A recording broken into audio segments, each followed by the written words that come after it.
Healing past trauma and abuse through Christ. This is my 10th video in the series. Last time I talked about self-correction and Bible study. This time I'm talking to you about the final stage. It's got 2 steps though, so this video is going to be about the first step, and then my next and last video will be about that second step. Now these are ongoing steps that you're going to continue to work on throughout the rest of your life. They're just never going to end.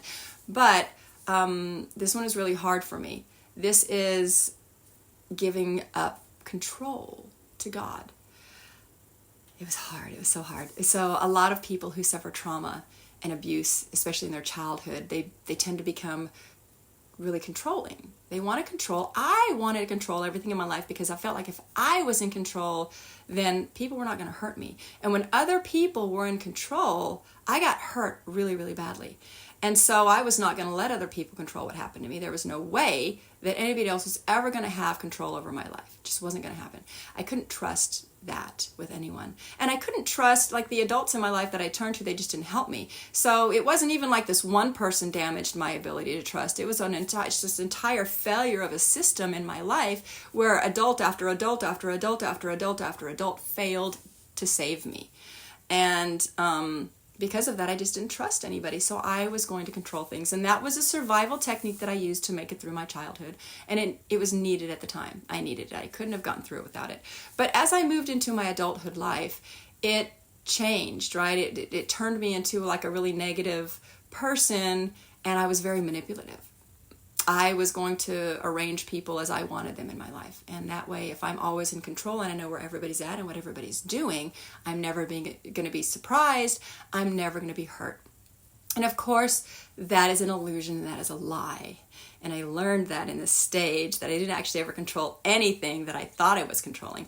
But it's a tool that Satan uses to continue to control us, right? We think we're in control and we're really not in control. And so we take all of these things, and I have 6 children, and so we take responsibility for the failures of the things that we think we control. So in my mind, I'm like, I'm controlling my 6 children, so anytime anything bad happens to them, it must be my fault. And that is, I was just buried under guilt and shame about every bad thing that had ever happened to my children, because of course, clearly it was all my fault. And, and it wasn't. Life happens. People are going to hurt other people. It's just in our makeup. There's nothing we can do to get away from it. And unfortunately for people who suffer severe trauma and abuse, we have the extreme end of that, right? So it's not like somebody just told you that your dress doesn't look nice. Somebody harmed you. Somebody damaged you. And that pain is so deep that you just never, ever, ever want to feel it again. You just have got to get away from it. So you do whatever you can to make sure that you never go through it again. And that changes us and shapes us as a person. And so this stage for me, this journey for me was so long, and it was very difficult, but God was so patient with me. Every step of the way, He was there, and He guided me, and He poked me, and He prodded me, and He convicted me when I was doing something wrong, and He has been there, and He's just never left my side. And I realize now, looking back, right, everything that I went through as a child, God was there holding my hand through all of it.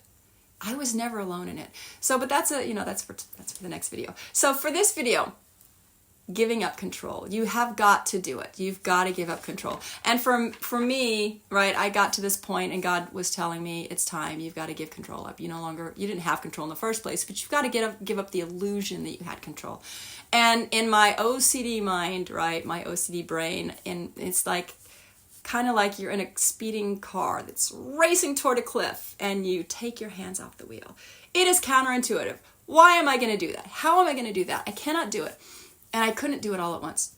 And God knew that. So I did little increments. I gave up this bit of control, and then I gave up this bit of control, and I gave up this bit. And it's not, I wish that I could say, one day God just convinced me and I gave it all to Him. I wish I could say that. I wish that I had the faith at that point to do it, but I wasn't there yet.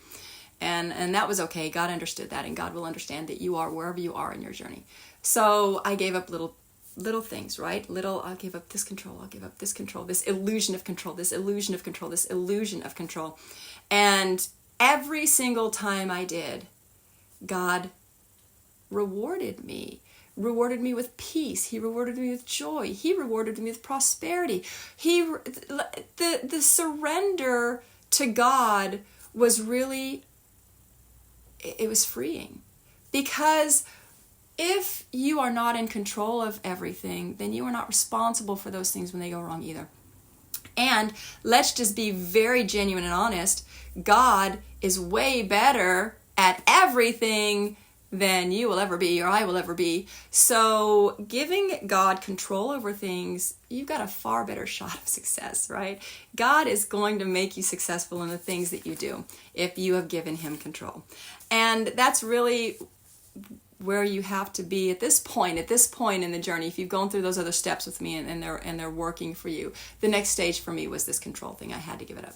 And like I said, I gave up little things. And now I'm at a point where everything I give to God. I don't control anything in my life. And that there is so much pressure and stress that is just gone from me. It is just gone. And I don't have to worry. And it can be frustrating to some people in my life because they'll ask me questions like, what are you going to do about this? Or what is, this is happening. What do you think about this? And I'm like, we'll see what God says. And they're like, well, can't you just decide? I'm like, I could, but then it'd just be an illusion because God's in control anyway. So, I mean, that's not things like, where do you want to eat tonight? I can make decisions like that. But, most of the stuff I don't worry about. Even when I should be, things that in my mind, I'm like, I should really be worrying about this right now. I don't worry. That is gone. And, it's so great. It's so comfortable. My life is so much more laid back and peaceful. And so what you have to do is you have to start with something small, and you just have to give it to God, and you have to say, listen, I can't control this. There's nothing I can do about this. So I'm going to give this to you, and then I'm not going to think about it anymore. And Satan's going to push, and you just have to rebuke him when he does that. I've already given this to God, Satan, get out of here. You got no place here.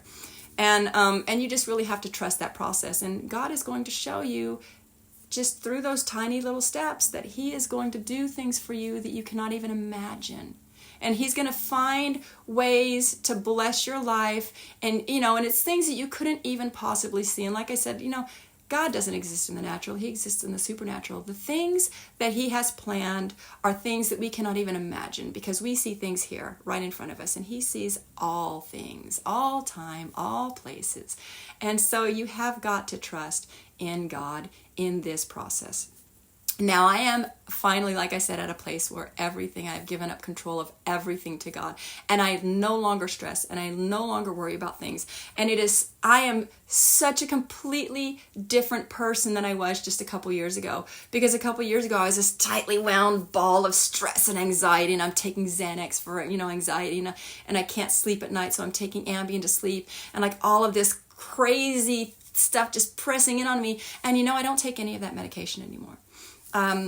Just a couple weeks ago, I fasted, 24-hour fast, and then I prayed for God. I'm like, just take away my need for these medicines. And I just stopped.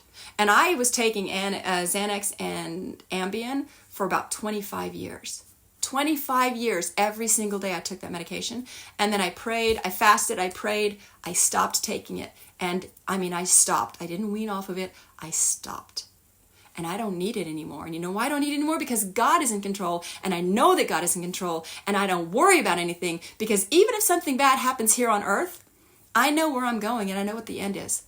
And God is going to be there, and he's making a place for us, and he's going to, here on earth, he wants us to be happy, and he wants us to be prosperous, and he's going to make sure that we are happy and prosperous. That does not always mean comfortable, because we grow through stress. We grow through times of trial and struggle. That's how we grow. So you're going to have to experience some of that. And that's kind of what this is. So I want to leave you with a couple of Bible verses. There's Philippians 4:6 and Matthew 6:3-4, which tells us, not to be anxious. Don't be anxious. Give it all to God. John 15:5, we cannot do anything apart from God. Proverbs 3:5-6, trust in God and he's going to make your path straight. Proverbs 16:3-4, commit to the Lord and he's going to establish your plans. He wants good things for you. So this first stage here, you've got to give up control and start small and work big and believe that God's going to take you where you need to be, and he's going to remove that weight from you, and you're going to prosper, and you're going to feel joy, and you are going to become just a new person. A whole new person. And I believe it. I know that it can happen. I'm going to be praying for everybody out there who's trying to get through this themselves. I believe that God is going to really deliver you. So God bless you. I hope you have a great week.